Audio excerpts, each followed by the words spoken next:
아멘. 귀한 찬양 불러주신 우선 찬양대 감사합니다. 하나님께 영광의 박수를 올려드리겠습니다.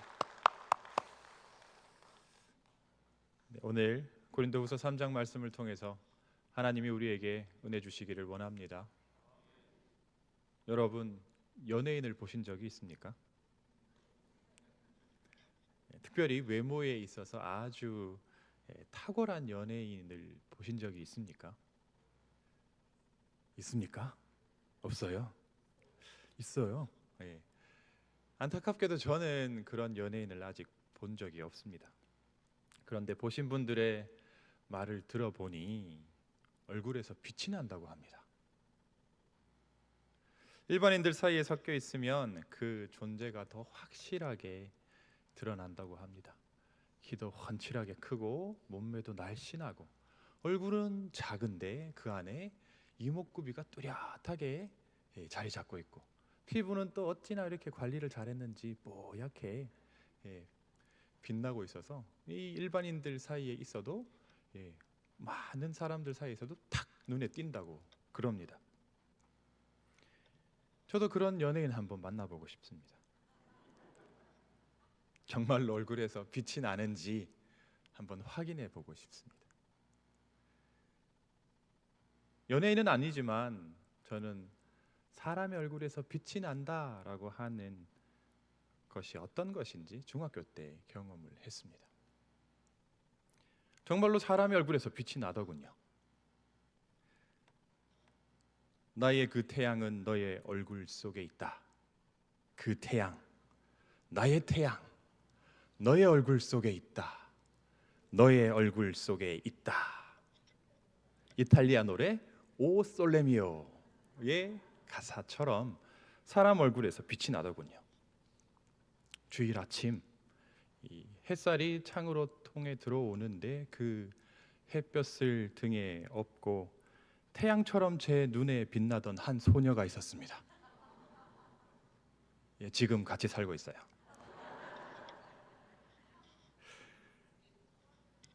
네. 근데 여러분, 저를 부러워하실 필요가 없습니다. 여러분도 그런 분들이랑 살고 계시죠? 네, 감사합니다.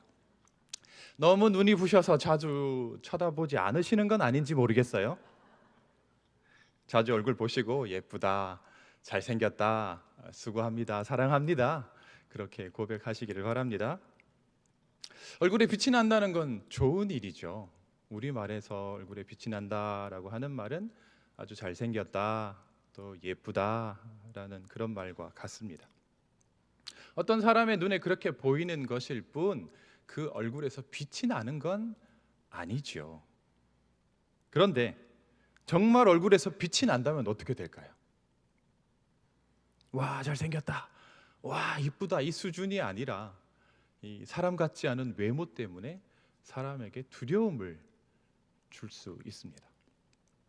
구약 성경을 보면 모세에게 그런 일이 일어났습니다. 오늘 본문 말씀은 모세의 얼굴에서 광채가 났던 출애굽기 34장 29절에서 35절의 내용을 이 배경으로 하고 있습니다. 모세가 시내산에 십계명을 받으러 올라갔습니다. 40일이 지나도 안 내려오니까 사람들이 모세 죽었다, 우리를 이끌 새로운 신을 만들어내라 하고 요구를 했죠. 그래서 아론이 금 다 모아와라, 그래서 금송아지 형상을 만들어서 야, 이게 너희 신이다 라고 말했습니다. 좋다고 잔치를 벌이고 춤추고 있는데 그때 모세가 두 돌판을 들고 내려오죠. 그 광경을 보고는 화가 나가지고는 두 돌판을 던져서 깨버렸습니다. 하나님은 이 백성 다 쓸어버리고 이 모세 너를 통해서 새로운 민족을 만들겠다, 그렇게까지 말씀하셨죠. 그걸 모세가 겨우 뜯어 말립니다. 아닙니다, 하나님, 하나님은 그런 분 아니잖아요 하면서 막 뜯어 말려서 그럼 내가 봐주겠다 하고 다시 십계명을 줄 테니 올라와라 해서 다시 올라갔습니다. 또 40일 지나서 이제 십계명 받아서 내려왔는데 사람들이 이 모세에게 가까이 안 오는 겁니다. 왜 안 오나 봤더니만 모세의 얼굴에서 빛이 나서 너무 무서워서 사람들이 가까이 오지를 않는 겁니다. 그래서 그 이후로 하나님의 말씀을 사람들에게 전할 때 모세는 수건을 가지고 자기 얼굴을 가렸다라고 하는 내용입니다. 바울은 이 출애굽기 말씀을 통해서 고린도 교인들에게 두 가지의 메시지를 전하고 있습니다. 하나는 바울 자신이 복음을 전하는 사도다라고 하는 사실을 전하고 있습니다. 3장 1절과 관련이 있습니다. 조금 넘기시면 3장 1절이 있는데요. 찾아서 같이 한번 읽어 보겠습니다. 시작. 우리가 다시 자천하기를 시작하겠느냐? 우리가 어찌 어떤 사람처럼 추천서를 너희에게 붙이거나 혹은 너희에게 받거나 할 필요가 있느냐? 아멘. 고린도 교회는 바울이 개척한 교회입니다. 성지순례팀 다녀오셨죠? 예, 계신가 모르겠네. 예. 그렇다면 누구보다도 바울을 잘 알고 바울이 전하는 복음을 잘 알았겠죠. 그런데 바울이 자리를 잠깐 비운 사이에 율법주의자들이 와서 바울이 사도가 아니라라고 주장을 했습니다. 또 율법을 지켜야 한다라고 그렇게 말하니 고린도 교회 교인들이 헷갈리는 겁니다. 심지어 바울을 공격하는 교인도 생기게 되었습니다. 이 소식을 듣고 그 혼란을 바로잡고자 바울은 고린도 후서에 이 내용 편지를 써서 붙였습니다. 오늘 말씀에서 바울은 자신이 사도다라고 하는 이 주장을 펼치고 있습니다. 그것도 유대인들이 떠받들고 있는 위대한 인물 모세와의 비교를 통해서 자신의 사도권을 주장하고 있습니다. 아시다시피 모세는 율법을 이스라엘 백성들에게 전해준 신과 같은 존재입니다. 출애굽기 34장에 나온 것처럼 하나님으로부터 율법을 받아 백성에게 전한 사람, 하나님과 아주 가까이 친구같이 대화한 사람, 그래서 얼굴에 광채가 났던 사람이 바로 모세입니다.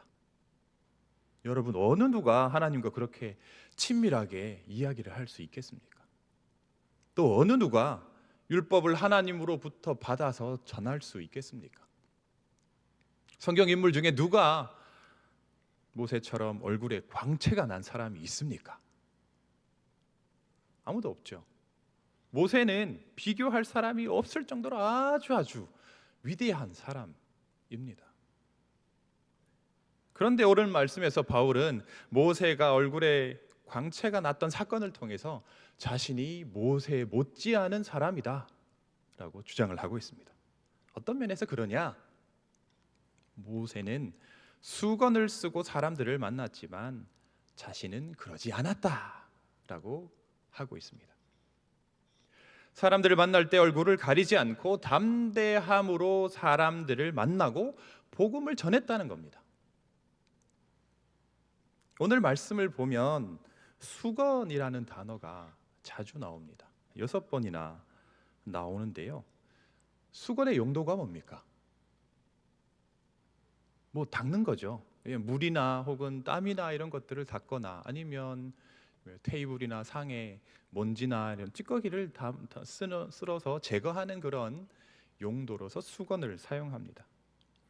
그런데 모세는 얼굴을 가리는 용도로 오늘 수건을 사용하고 있습니다. 용도가 좀 특이하죠? 얼굴에서 나는 광채 때문에 백성들이 가까이 오지를 않으니까 모세는 수건으로 얼굴을 가렸습니다. 아무리 훌륭하고 좋은 율법이라고 해도 백성들이 듣고 그걸 기억하고 지켜야지 효력이 있는 것이지 안 들으면 무슨 소용이 있겠습니까? 그래서 백성들에게 가까이 가려고 듣게 하려고 수건을 가리고 백성들에게 가까이 갔습니다. 그런데 이 사실을 바울은 모세의 담대함이 부족하였기 때문에 그렇게 되었다라고 해석을 하고 있습니다.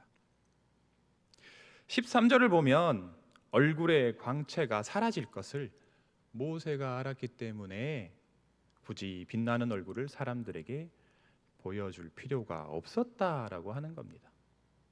왜요? 광채가 없어지면 사람들이 또 입을 대겠죠. 야, 저 모세 하나님과 무슨 관계가 틀어진 거 아닌가? 영성이 떨어진 거 아닌가? 뭔가 잘못한 거 아닌가?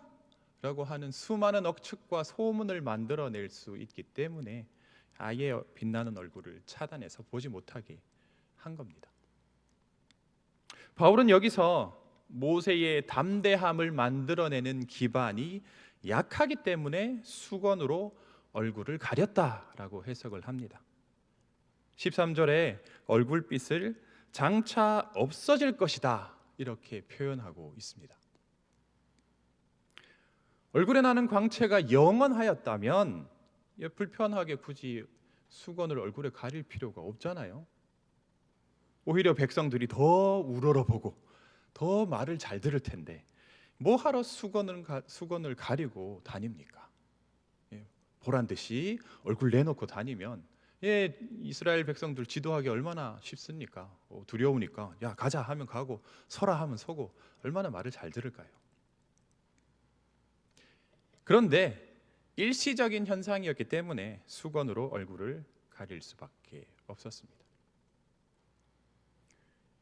그런데 바울은 여기서 한 걸음 더 나아가서 율법이 장차 없어질 것이다 라고 보았습니다.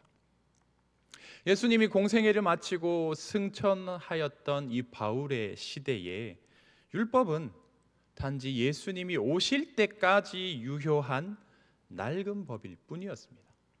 바울이 얘기했듯이 율법은 예수님께로 인도하는 몽학 선생일 뿐인 것이죠. 그래서 율법을 전해준 위대한 사람, 얼굴에 빛이 나는 대단한 사람 모세는 담대할 수가 없었다라고 하는 겁니다. 얼굴의 광채, 또 율법이라는 것은 장차 없어질 것이기 때문입니다. 장차 없어질 것을 기반으로 한 모세는 그래서 사람들 앞에 맨 얼굴로 갈 수 없었다는 겁니다. 그런데 바울은 어떠냐? 담대하게 맨 얼굴로 가서 하나님의 말씀, 예수님의 복음을 전했다는 겁니다. 왜냐하면 예수님은 부활하시고 승천하셔서 영원히 계신 분이기 때문에 그렇습니다. 여러분 뒤가 빵빵하면 앞에 나가서 담대하게 이야기할 수 있잖아요.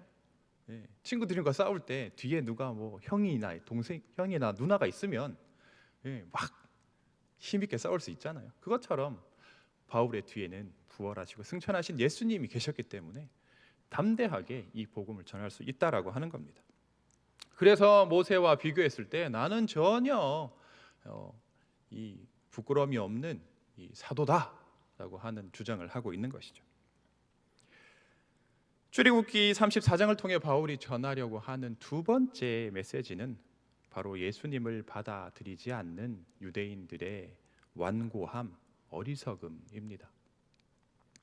이 메시지 역시 모세의 수건을 통해서 말하고 있습니다. 모세가 얼굴을 가리려고 했던 수건이 유대인들의 마음을 덮어서 예수님을 알아보지 못하게 만들었다. 그렇게 이야기합니다. 오늘 말씀 14절을 한번 읽어보겠습니다. 시작. 그러나 그들의 마음이 완고하여 오늘까지도 구약을 읽을 때에 그 수건이 벗겨지지 아니하고 있으니 그 수건은 그리스도 안에서 없어질 것이라. 아멘. 여기서도 수건은 무엇인가를 가리는 용도로 사용되고 있습니다. 백성들에게 모세의 얼굴을 가렸던 수건이 이 율법주의자들에게 예수님을 가리는 용도로 사용되고 있습니다. 앞에서 말씀드렸듯이 예수님은 율법의 완성이십니다. 구약의 약속을 성취하신 분이죠. 구약 곳곳에 예수님의 그림자, 예수님의 모형이 있습니다. 그렇다면 구약을 읽으면서 자연스럽게 예수님을 알아야 되지만 수건으로 표현된 그들의 완악함, 아집 때문에 율법주의자들은 예수님을 부인하고 있습니다. 오히려 뒤로 돌아가는 거죠. 야, 율법 지켜야 된다. 할례 받아야 된다. 이렇게 뒤로 돌아가고 있는 것입니다. 그래서 바울은 자신의 서신 곳곳에서 율법주의자들, 할례주의자들, 이 사람들 안 된다, 이 사람들 잘못되었다라고 계속해서 싸워왔습니다. 모세의 얼굴에 광채가 나는 사건을 통해서 바울은 두 가지를 전했다라고 말씀드렸죠. 첫 번째는 바울의 사도권을 주장하고 있습니다. 모세는 없어질 얼굴의 광채, 없어질 율법을 근거로 한 사역자였기에 자기 얼굴을 가리고 백성들을 만났지만, 나는 영원하신 예수님, 율법의 완성이신 예수님을 뒤에 업고 있기 때문에 담대하게 얼굴 안 가리고 사람들을 만나서 복음을 전했다라고 이 모세와 비교해서 자신의 사도권을 주장하였습니다. 두 번째는 율법주의자들의 어리석음과 완고함을 지적하기 위해서 이 이야기를 하고 있습니다. 모세의 얼굴에 있던 수건이 율법주의자들의 마음에 덮여서 예수님을 보지 못하게 한다라고 지적하고 있습니다. 율법을 읽을 때, 또 모세의 글을 읽을 때 율법의 완성이요 새 언약의 완성이신 예수님을 자연스럽게 알아야 되는데, 자기의 완고함 때문에 예수님을 볼 수 없고 오히려 율법을 붙들고 있다라고 지적을 하는 것이죠. 그래서 오늘 말씀의 결론이 율법주의를 전하는 그 유대인들 망해버려라, 벌받아라, 이렇게 끝나지는 않습니다.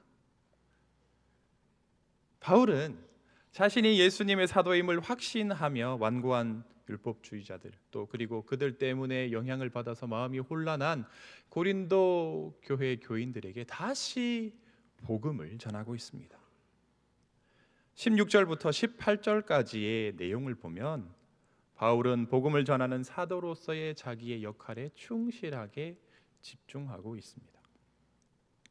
마음이 완고한 자들, 마음에 수건이 덮여 있는 자들을 구원할 방법을 말하고 있습니다. 우리 16절, 17절을 같이 한번 읽어보겠습니다. 시작. 그러나 언제든지 주께로 돌아가면 그 수건이 벗겨지리라. 주는 영이시니 주의 영이 계신 곳에는 자유가 있느니라. 아멘. 율법을 버리고 완고함을 버리고 자유를 주시는 예수님께로 돌아오라라고 하는 복음을 전하고 있습니다. 율법은 올가매게 하고 올가매고 두렵게 하고 또 죽이는 것입니다. 그러나 예수님은 의무로부터, 두려움으로부터, 죽음으로부터 우리를 자유케 하시는 분입니다. 회심한 자들이 변화되어 가는 과정을 18절에서 보여주고 있습니다. 회심을 통해서 그 완고한 마음이 풀어지면 예수님을 제대로 볼 수가 있습니다. 예수님을 제대로 보아야 우리가 예수님을 닮을 수 있습니다. 그리스도의 장성한 분량까지 자라가는 성화의 과정은 우리가 예수님을 믿고 고백할 때 시작이 됩니다. 그런데 그 성화가 완성되는 건 아니죠. 계속해서 예수님을 똑바로 보고 닮아가야 합니다. 그렇게 할 때에 마지막에 어떻게 변하느냐? 그와 같은 형상으로 변화하여 영광에서 영광에 이르게 된다라고 오늘 이야기하고 있습니다. 예수님이 부활하신 것처럼 부활하고 예수님이 영원히 사시는 것처럼 영생을 누릴 수 있다라고 말하고 있습니다. 오늘 여기 마지막에 보시면 18절 마지막에 보시면 주의 영으로 말미암음이다 그렇게 되어 있죠. 그렇기 때문에 우리는 계속해서 주님을 똑바로 보고 예수님을 똑바로 보고 살아가야 되고 우리의 성화의 과정을 걸어가야 되는 것입니다. 물건을 파는 기술 중에 노이즈 마케팅이란 것이 있습니다. 물건이 뭐 좋다, 기능이 어떻다, 뭐 이렇게 가격이 싸다, 뭐 이런 장점들을 이야기하는 것이 아니라 부정적인 이슈를 일으켜서 일시적으로 소비자들의 관심을 확 끄는 그런 기술입니다. 인지도가 낮은 상품, 이 경쟁력이 없는 상품을 판매하고자 할 때 이 방법을 쓰는데요. 잘 될 수도 있고 안 될 수도 있는 양날의 검과 같은 그런 위험한 기술입니다. 잘 되면 적은 비용으로 최고의 이익을 볼 수 있습니다. 그런데 안 되면 그 상품 더 이상 못 팔 수 있는 그런 기술이죠. 그럼에도 불구하고 잘 나가는 경쟁 상품에 대한 관심을 일시적으로 떨어뜨릴 수 있기 때문에 이 방법을 많이 쓴다고 합니다. 제가 생각하기에 지금 사탄이 이 노이즈 마케팅을 쓰는 것 같습니다. 예수님을 바라보지 못하도록 계속해서 세상을 시끄럽게 해서 우리의 주의를 예수님에게 두지 않도록 하고 있습니다. 사순절 말씀 읽고 예수님 묵상해야 되는데 산불 소식에, 탄핵 관련 재판에, 연예인 원조 교제에, 또 국회의원 자살에, 무역 관세에 우리의 마음이 뺏기도록 계속해서 시끄러운 뉴스들을 만들어냅니다. 마치 수건처럼 이런 뉴스들로 우리의 마음을 가리고 우리의 눈을 가려서 예수님을 바라보지 못하도록 만들고 있다는 거죠. 이런 어지러운 때일수록 우리 마음 둘 곳, 우리 소망 둘 곳은 오직 예수님입니다. 왠지 이번 금요 기도회 때 많이 나오실 것 같아요. 헌법재판소 탄핵 재판 결과가 금요일에 발표된다고 하죠. 오늘 속보로 최대의 관심, 온 국민의 관심을 받고 있는 뉴스입니다. 하나님의 정의가 살아있음을 감사합니다 하고 감사 기도를 하러 오실지, 아니면 하나님의 정의가 어디 있습니까 하고 탄식의 기도를 드리러 오실지 아직은 모르겠습니다만 지금 이 기도할 때인 것은 분명합니다. 정치 문제로 사분 오열된 나라를 위해 기도해야 하고, 자꾸 온난화되는 지구의 환경을 위해서 기도해야 하고, 자기 이익만을 챙기려고 하는 국제 정세를 위해서 기도해야 하고, 또 개인주의, 물질 만능주의로 흘러가는 문화를 위해서 기도할 때입니다. 바울이 자기 자신의 사도권을 변호해가며 유대인들의 완고함을 지적해가며 복음 전하는 직분을 다하고 있는 것처럼 기도하며 우리의 마음을 가리고 있는 모든 것들을 걷어내고 예수님을 똑바로 보고 성화의 길을 걸어가시는 성광교회 성도들이 다 되시기를 주님의 이름으로 축복합니다. 기도하겠습니다. 하나님 아버지, 우리를 예수님으로부터 떼어내려고 하는, 또 예수님에게 집중하지 못하게 하는 많은 세상의 소식들이 있습니다. 아버지 하나님, 그러나 우리는 이 모든 시끄러운 소식들로부터 우리의 마음을 오직 예수님께로 집중해야 할 때입니다. 기도할 때입니다. 우리의 소망을 예수님께 둘 때입니다. 하나님, 수건을 벗어버리고 모든 의심과 모든 불편한 것들을 걷어버리고 오직 예수님을 바라보며 예수님께서 걸어가신 그 길을 묵묵히 걸어가는 성광교회 성도들이 다 될 수 있도록 인도하여 주시옵소서. 감사하며 예수님의 이름으로 기도합니다. 아멘.